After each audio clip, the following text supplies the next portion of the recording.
क्या आपको लगता है कि आपके बच्चे का एक पैर दूसरे पैर के कंपैरिजन में थोड़ा सा छोटा है? आइए इसे हम समझते हैं आसान भाषा में। सबसे पहली चीज कि ये जो डिफरेंस है ये जेन्युइन है कि नहीं वो समझना जरूरी है। कई बार ये डिफरेंस पोस्चुरल या तो डायपर की पोजीशन या तो मसल स्टिफनेस की वजह से भी रह सकता है, बट कुछ केसेस के अंदर जेन्युइन डिफरेंस रहता है जिसको हम लिम्ब लेंथ डिस्क्रिपेंसी कहते हैं। लिम्ब लेंथ डिस्क्रिपेंसी होने के बहुत सारे रीजन रह सकते हैं।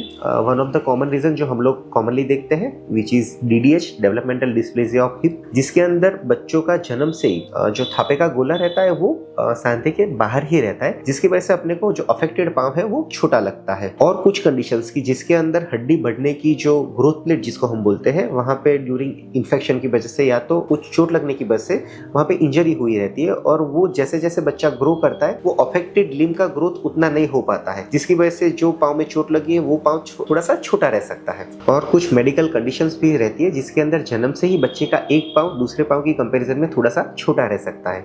अब बात करते हैं पेरेंट्स को किन चीजों पे ध्यान देना चाहिए। अगर पेरेंट्स को लग रहा है कि बच्चा चलते हुए बार बार लंगड़ा रहा है, या तो बच्चा जब खड़ा है तो उसका शरीर एक साइड पे झुका हुआ है या एक घुटना मुड़ा हुआ है, या तो हर एक बार बच्चा चलता है तो शोल्डर ड्रॉप हो ऐसा लग रहा है, जिसको हम लिम्ब लेंथ डिस्क्रिपेंसी या तो शॉर्ट लिम्ब गेट कहते हैं, जिसके अंदर एक पांव छोटा होने की वजह से ये सारी चीजें रह सकती है। सो मेजॉरिटी ऑफ चीजों में हमें कारण ढूंढना जरूरी रहता है। अगर हम जल्दी इसका रीजन ढूंढ पाएंगे तो उसकी ट्रीटमेंट भी अर्ली हो सकती है और उसको आगे बढ़ने से हम रोक सकते हैं। ट्रीटमेंट मेनली डिपेंड करती है क्या रीजन है, और दूसरा दो पांव के बीच का जो डिफरेंस है वो कितना है। कई बार कंजर्वेटिव ट्रीटमेंट से हम इसको ट्रीट कर सकते हैं, बट बहुत सारे केसेस के अंदर इसमें सर्जरी की भी जरूरत पड़ सकती है। सो सबसे जरूरी बात, आपको जरा भी संदेह है तो इसके लिए देरी मत कीजिए, पीडियाट्रिक ऑर्थोपेडिक स्पेशलिस्ट के पास इसकी जांच जरूर करवाएं।